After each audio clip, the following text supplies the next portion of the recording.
Hvordan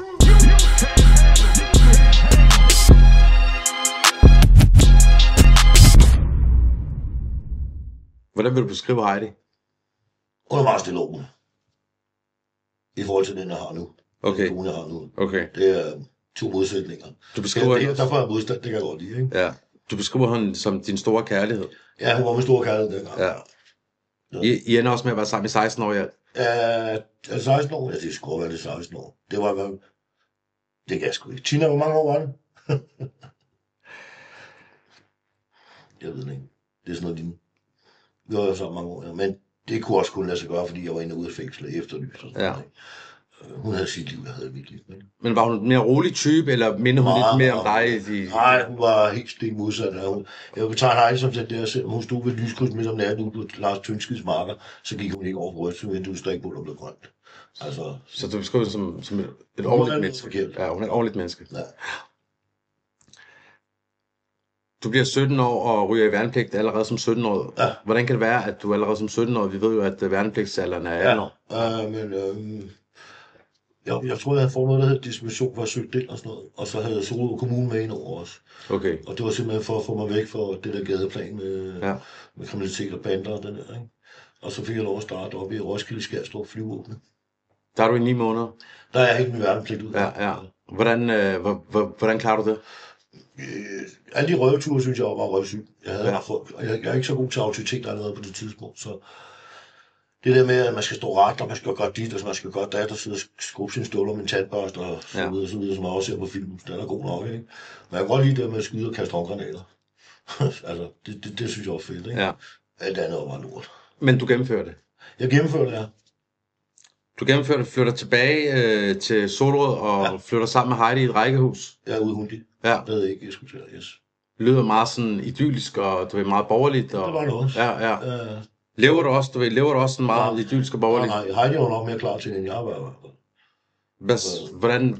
Hvad begynder du at få hverdagen til at gå med på det her tidspunkt? Jeg begyndte at sælge lidt hash, sådan rundt omkring, men der var også andre på markedet derude. Der er nogle gamle rødder derude, der har boet der hele deres liv, så det var sådan lige at komme ind derude. Det gav også nogle kontroverser, blandt andet en af mine bedste venner, Mik. Men ikke lige på grund af hasen, men på grund af nogle andre ting og sådan noget, ikke? Det er jo sådan, at man flytter til en anden by og prøver at overtage et andet marked, så er der nogen, der er i forvejen. Klar. Og det kan jo kun give nogle konfrontationer nogle gange, ikke? Altså, så det dropper jeg hurtigt, så fortsætter jeg lidt med min indbrud, og så de der slåskampe i weekenden. Og så på et tidspunkt starter så til boksning igen, ikke? Og der starter så nede i Køge. Og det er mens du så laver knækkene i hverdagen og slås i weekenden? Ja, der holder jeg lidt pause med det der, og ja. går lidt op i boksningen der også. Men det ender med, at du bliver anholdt og bliver varetægtsfængslet for i en voldssag. Hvem er det, du har tæsket på det her tidspunkt? Nu skal jeg lige vide, hvad en af dem du med. Men det er den sag, hvor at du bliver varetægtsfængslet, og da du så ryger til afsoning for den sag i Horserød, ryger du tilbage samme dag, fordi der kommer en ny voldsdom. Ja, men jeg kan ikke huske, hvad der er. Jeg sidder lige for noget vold i en fodboldklub, tror jeg det var. Okay. Vi er ikke inviteret, vi går i en fodboldklub, men vi er nogle stykker, der tager op, bare lige for at se, hvad der sker. Vi kom faktisk ikke fra at lave blade, vi var stille og roligt. Vi bliver provokeret af de der fodboldspillere.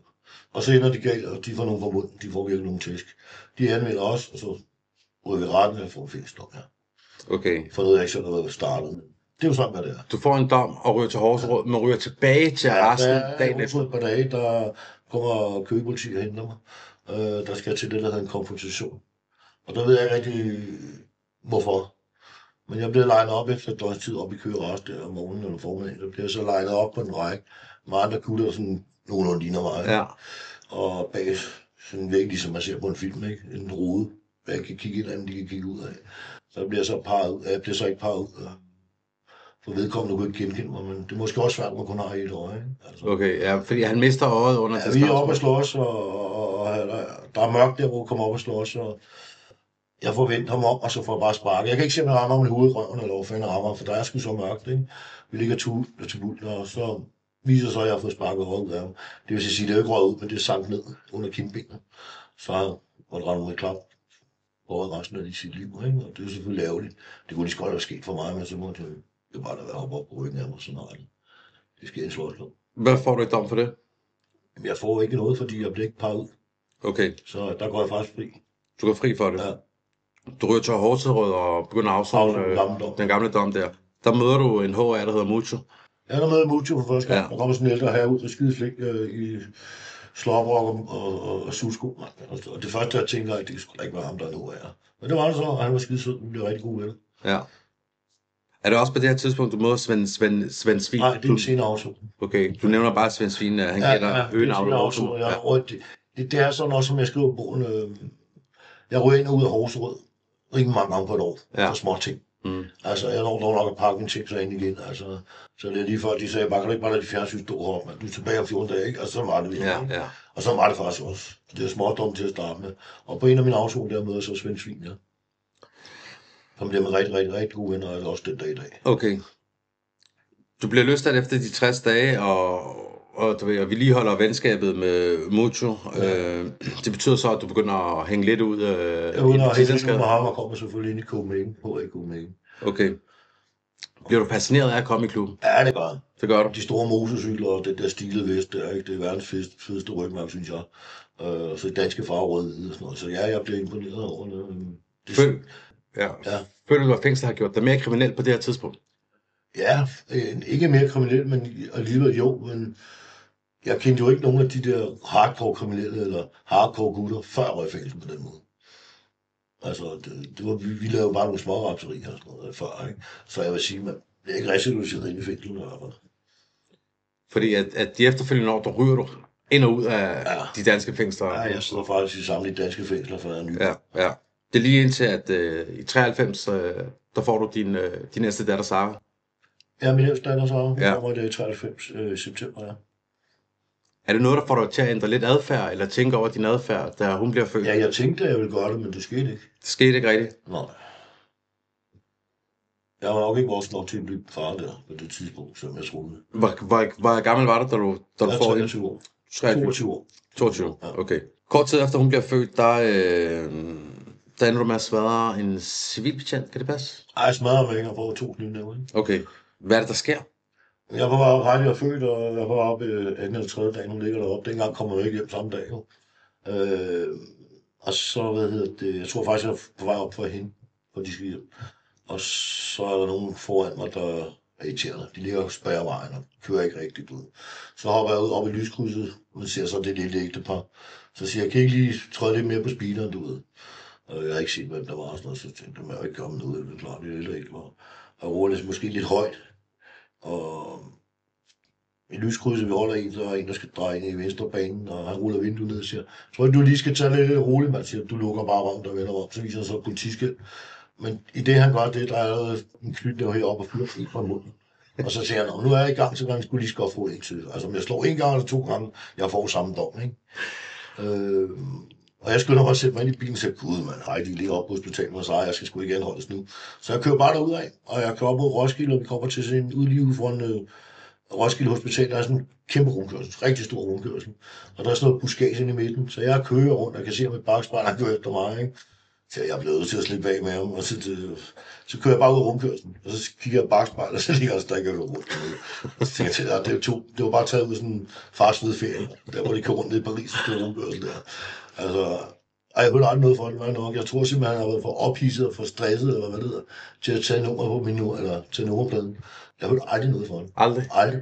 Okay. Det var så meget heldigt, fordi så var jeg nok blevet varetægtsfængslet den dag, ikke? Du er ikke på det tidspunkt, er du ikke bange for at lave noget, der gør, at du lige pludselig skal ind og sidde, og du går klippe, du ved det? Jo, rigtig meget tit, men det er også kun lige ved tanken, og når så sker, at jeg står i forløbet, eller i den situation, hvor man ved, man kan ryge spil og det her, så tænker jeg ikke længere.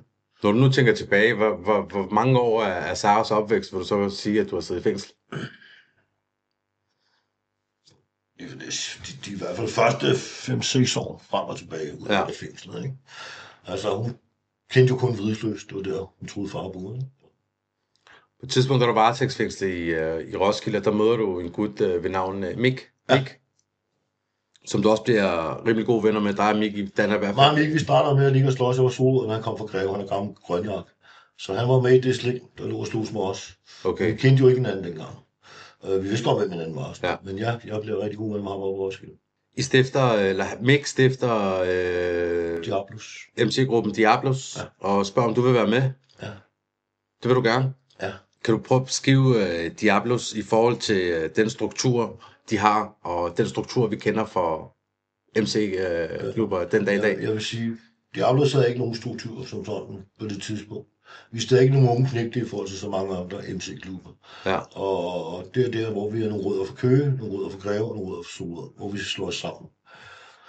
Og vi ser op til HA, og vi er som brugklub til HA. Og og har aldrig forestillet os, at vi skulle blive HA den dag. Det var sådan noget uopnåeligt. Altså, det var det for mig dengang. Altså, men Diablos stod med sådan druk og fest og farver. Hvorfor var det uopnåeligt for dig, Tommy? Jeg har aldrig forestillet mig selv som HR. Hvorfor? Fordi det var altid noget, jeg sætter op til. Jeg kommer ned fra en by, der hedder Sorø, og lige ved siden af noget, der hedder Snoldelev. Det er måske 5, 6, 7 km derfra, op ved Tune. Der lå Snoldelev, eller der lå Black Ship, der blev HR, så man var oppe så op med dem. Men det var altid sådan nogle ordentlige gutter, mand. Og 2 meter høje, lige så brede, du ved, ikke? Jeg var stadig ikke bare sådan en lille tynd dreng med mit navn tatoveret og en hjerte eller noget, ikke? Ja. Så altså, det var slet ikke det, jeg var. Nej. Og så regnede jeg mig heller ikke til at være der. Det gjorde heller ikke, der var i HA. Mick, han ender med at blive optaget i HA? Nej. Mig bliver optaget samtidig. I bliver optaget simpelthen samtidig? Ja. Okay. Og af den årsag, er det derfor, I lukker Diablos ned? Eller han vælger at lukke Diablos ned? Vi lukker Diablos ned, fordi der er nogle interne problemer. Vi lå at slå os indbyrdes til sidst også. Og så har der været at komme den konflikt med Bandidos. Ja. Men det var ikke grunden til, at vi lukkede ned. Det var ikke grund af konflikt. Men det var ved at komme, så vi var meget sammen med HA dengang og sådan noget. Og så er det bare på tide at lukke lortet ned. Altså, det kom efter 2 år. Altså. Men samtidig med, at I lukker den ned, der bliver en del af HA? Nej, det bliver først senere hen der. Jeg ryger i spillet for nogle vold. Mik ryger i spillet for en pistol, tror jeg, der er. Okay. Og jeg ryger ikke på Hvidesløs for Mik, og der kommer Michel, der er præsident i HA Odense-afdelingen, og spørger mig, om jeg kunne tænke mig at starte som hængervogn. Og så siger jeg skal lige snakke med Mik, hvad han vil. Så det er sjovt, vi lige snakke med Mik. Han sagde så en anden sted, de kunne få fat i ham. Og han siger det samme, jeg skal lige snakke med Tom om, hvad han vil. Og så griner vi, og så starter vi samtidig. Okay. Vi har jo altid fuldtidsret på den måde, ikke? Okay. Du stifter bekendtskab med Bandidos for alvor på et tidspunkt, hvor du sidder oppe i Horserød. Der er 2 Bandidos-medlemmer, der kommer ind på din celle. Ja. Kan du fortælle, hvad der sker? Og er dig og Mick startet i HA på det her tidspunkt? Det er folk. Men I har tæt relation til klubben? Ja, jeg er ven til Bremse, der er Okay. HA. Okay. Og det var derfor, de kommer ind. De kommer ind, og så siger de til mig, at du skal bare vide, at vi holder øje med dig. Før i tiden skal du huske, der var Horserød en HA. En HA-fængsel. Ja. Det var der, jeg så HA for mest, ikke? Og det er jo derfor, jeg lærte mig at kende, det var deroppe fra. Okay. Så går der nogle år, så kommer der op, så er de huske Bandidos der. Okay. Og så kommer de ind og siger, at du skal bare vide, at vi holder øje med dig, vi ved, at du er bremsesvend. Så siger jeg, ja, det er jeg, men jeg har ikke noget med jeres konflikt at gøre. Så jeg vil bare gerne afsone stille i roen af. Men allerede det er godt, der vidste jeg godt, det kan jo ikke lade sig gøre. Nej. Og så kigger morgen, hvor jeg bliver sendt pænt bil om at sidde på min seng. Det var meget pænt, og det var min egen celle, ikke? Men jeg får så en sølvfarvepistol for panden. Hvad er det, han hedder, ham der beder dig om at sætte? Det er Mogens Traben, og ham, der sætter pistol på panden, der er Miki Borgfjord. Okay. Ja. De sætter en pistol på panden af dig. Ja, Hvad siger de til dig? Så spørger Miki mig, skal du dø? Jeg siger, nej, det har jeg sgu ikke tid til endnu. Jeg kan godt tænke mig at leve lidt længere, siger så. Og så gør sådan et klik ind i panden. Det var så ikke glat, men... Så han har simpelthen en skarpladt pistol med ind i Ja, det var så ikke skarpt, for der er ikke noget i, så har jeg fået en i panden. Okay, ja. Men det har jeg haft i lommen, det kan også være det. Det Det var en trulig. Det fandt jeg jo aldrig ud af. Okay. Men noget død af, så det kan jeg ikke spørge mig. Hvad tænker du om bare det scenarie med, du ved, at man kan rende rundt med et skarpladt våben i et åbent fængsel i Det er Danmark? selvfølgelig forfærdeligt, man kan det. Jeg tror ikke, det kan lade sig gøre i dag. Det kan det jo nok i nogle af de åbne, hvis man kaster den over hegnet. Men dengang skal du tænke på, der røg der has ind over hegnet. Der røg sprut ind over hegnet. Så hvorfor ikke også smide en pistol ind over hegnet? Ja. Altså, det er jo ikke lukket af som sådan en Horserød statsfængsel, der er det åbent. Så alt kunne lade sig gøre. Hvad gør det ved dig at blive truet med en pistol på den måde? Jamen, jeg blev egentlig ikke bange, fordi det gik så stærkt. Så jeg tænkte bare, nej, jeg skal sgu ikke være her, mand, hvis I skyder mig, mand. Det var ikke fordi, det kom så... Jeg blev ikke chokeret over det, men jeg kunne mærke det nok. Og jeg tror simpelthen, det er fordi, det kom så meget bag på mig, jeg ikke nåede sådan at reflektere på det bagefter. Jeg ringer så op til HA i Savlen, for fanden lille Jim, og spørger, hvad fanden gør jeg? De siger bare, eller Jim siger til mig, at jeg kommer væk derfra. Fordi hvis nu der sker noget udenfor, med en Bandidos, så kan jeg lige så godt gå ud over mig derinde, fordi de ved, at jeg er bremses. Ja. Selvom jeg ikke havde noget med klubben at gøre på det tidspunkt. Ja. Så samme aften, der pakker en lille taske, eller en pose, og så hopper over hegnet, og der står en bil og venter på mig, og så kører jeg væk. Okay. Hvordan bliver det så til en hævnaktion? Fordi jeg kan forstå, at du gerne vil til hævn. Ja. Jeg tænker meget på at få hævnet den der, men det gør jeg også, fordi jeg spørger Nicolai og Lars, der sidder deroppe, og en der er lange, så vi ikke skal tage fat i dem, lige tage nogle kniv fra skuffen, og skuffen af og stikke den ned. Og de der to. Men det vil ikke være med til, og det kan jeg også godt forstå. Hvem er det, der ikke vil være med til det, siger du? Det er ham, der ikke var nær Lars der. Okay. Er han med i klubben også? Nej, han har været hængende i HA. Okay. Og så starter Bandidos, så det er jo ham, jeg skyder senere. Ja. På det her tidspunkt, er Legionær Lars med i HA, eller Nej, han er han ikke? gået. Nej. Han er gået på det her tidspunkt. Men han er stadig, du ved... Ja, han er så gået til Bandidos og leger med dem nu. Altså nu, eller tænker du på dengang? Dengang ved Horsrød. Okay. Før Horsrød sad op. Der var Lars til HA. Da jeg kommer til Horsrød, der er han så lige pludselig til Bandidos. Okay, så han laver swappet der omkring? Ja. Okay. Hvad ender det med? Ender det med, at du tager en hævn grund af den episode der, eller? Det er der jo nok nogen, der gør. Okay. Der har været kastet håndgranat ind og blevet skudt. Kan du fortælle, hvad der sker? Jamen, det kan jeg jo bare gøre for avisen af. Der er jo 3 mand, der bryder ind deroppe, og der er jo en maskinpistol sat ind på den celle, Morten ligger på, og jeg kaster 2 håndgranater ind. Hvad sker der med Morten? Jamen, han flyver lidt rundt i lokalet, det kan jeg godt forstå. Det er jo ikke særlig rart, det er jo ikke en tennisbold, jo. Nå. Så hvad jeg har fået at vide, når jeg snakker med Morten efterfølgende, der var i klub sammen senere, og han er faktisk en skide fin fyr. Men vi stod bare på hver vores side af fodboldbanen dengang, så... Beskylder han dig for attentatet? Nej, det var politiet og avisen. Okay. Så det går... Var det dig? Skal vi ikke lade det stå lidt ude? Det kan vi godt. Ja. Men det ændrer ikke på, at Bandidos i hvert fald er ude efter dig på det her tidspunkt, på grund af, at det er attentat. Efterfølgende, så er de ude efter mig. Ja. Hvad med politiet? Ja, de leder også nu. Hvad gør du? Gemmer mig. Okay. Hvornår bliver du anholdt i sagen? Det gør jeg, da jeg ringer til Heidi. Du skal tænke på, at dengang, der var det ikke aflytning. Jo, man aflyttede telefoner. Men det gik ikke så stærkt, som det gør i dag. Men det gjorde så alligevel, fordi jeg når at ringe til Heidi op for Hundicenteret. Ja. Jeg står sgu over i Gærserparken og ringer hos en, og så siger jeg kommer lige forbi, kan du ikke stille en pose ud foran døren? Og fra Gærserparken til Æggebskvarter, der er måske 3 minutter på cykel. Hvis jeg er langsomt 4. Og en er nok derovre, så er der helikopter i luften, politimotorcykler alle steder. Der kommer politi ud for alle buske, mand. Ja. Og jeg når at løbe gennem vores stue, jeg har en pistol på mig, smider den på gulvet og siger til Heidi, gem den. Så løber jeg videre ud i haven og skal hoppe over et hegn. Og der sidder jeg fast i mit eget hegn. Og ned og så skraver jeg hovedet og min skinben. Ja. Og så står der en gammel betjent, der hedder Eivind, og sigter på mig med en pistol. Jeg kan hoste en til at sige, mand, lad være trygt, mand. Hold nu den hånd i ro, fordi han står sådan her og ryster, ikke? Så bliver jeg lagt i håndjern. De pludselig ligger der 5-10 betjente over mig. Jeg kan så regne ud, at du bliver anholdt og varetægtsfængslet. Hvad er det for en slags varetægtsfængsling? Jamen, jeg bliver varetægtsfængslet isoleret op i Helsingør og retssigtet for håndgranatattentaten. På morgen trappe ind i hovedet. Hvor lang tid sidder du i isolationsfængsel? Kan du huske det? Jeg sidder i isolationsfængslet i 11 måneder. Kan du huske, hvordan det er at sidde i så lang tid i ISO?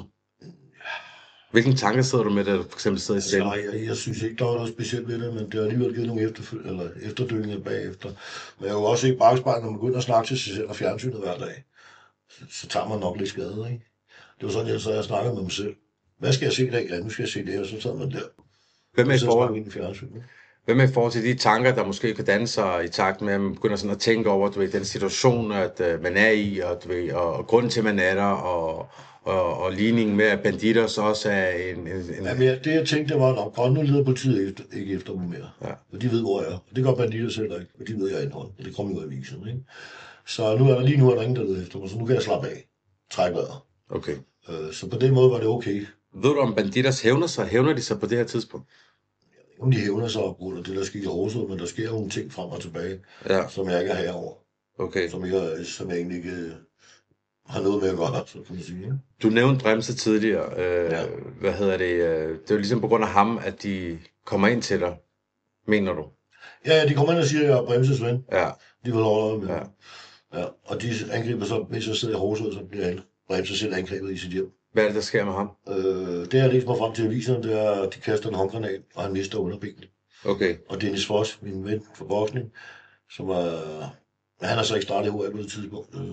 Det var så heller ikke selv. Men han render rundt med granatspind den dag i dag i panden. Dennis? Ja. Ja. Hvordan har du det med det? Jamen, det er jo ikke fedt. Det er nogen, man kender. Ja, det er klart. Så der har man det ikke fedt med. Men jeg tror, jeg havde så meget ro i hovedet dengang, så jeg tænkte ikke videre over det. Nej. Jeg tænkte bare, det var fandme godt, det ikke var mig, der dukkede op, for jeg skulle ind og hjælpe mig med at sætte noget plankeværk op. Ja. Man havde været i byen dagen før. Ja. Altså, nu skal jeg så sige, det sker lige før jeg bliver anholdt og sidder i Rosrød. Jeg forstår. Der er slået i Helsingør. Ja. Så det var faktisk meningen, at jeg skulle være inde og hjælpe mig. Men jeg sover mig, fordi jeg tømmer mig. Jeg drikker ikke normalt. Så når jeg drikker og tømmer mig, så kan jeg ligge en hel uge, før jeg bliver mig selv. Og det var også det, der skete. Derfor kom jeg ikke derind. Så... Men jeg tænker ikke videre over det, fordi det hele går så stærkt. Ja. Jeg lov så at ryge til Helsingør og rest, og der kommer så frem det hele. Det kan godt være, at du vil sidde tilbage med en tanke om, at okay, Bremse bliver udsat for det her, fordi at jeg lige har gjort det her. Jeg har ikke gjort det. Ja, der er sket det oppe i Horsens. Ja, lige præcis. Ja, man kan jo godt sige, at det nok har været en hævnagt. Men det tænker jeg ikke over længere. Nej. Fordi der skete jo så meget, og man kunne nok huske, hvad skete der i sidste uge, hvad sker der næste uge, ikke?